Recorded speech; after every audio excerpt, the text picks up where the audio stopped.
కొన్ని ఏకాంతాలు సమూహంగా మారగలవు, కానీ 1000 ఒంటరితనాలు ఒక్క సమూహాన్ని సృష్టించలేవు.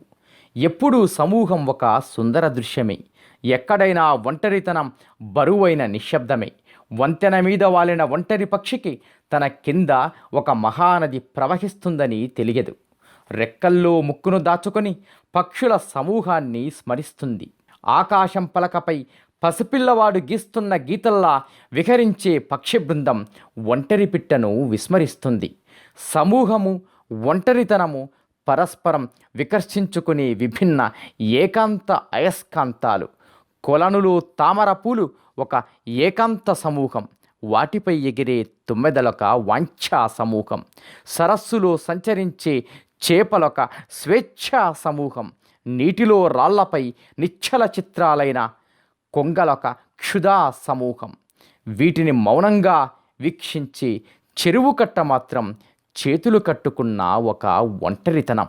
అపస్వరాల రాగాల సమూహంలో సుస్వరానిదొక ఒంటరితనం. ఆర్ద్రత లేని తెల్లని మేఘాల గుంపుల గుబగుబల్లో నీళ్ల గుటకలు మింగుతున్న నల్లని మబ్బుతునకది ఒక ఒంటరితనం.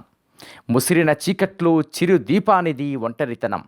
పారిపోతున్న లేళ్ల గుంపులు పులికి చిక్కిన లేడిది ఒక ఒంటరితనం. అద్భుత కథా కావ్యంలో అపరిచిత అలంకారానిది ఒక ఒంటరితనం. భావావేశం లేని కృతక దాంపత్యంలో నిరాసక్తమైన బాధ్యతది ఒక ఒంటరితనం.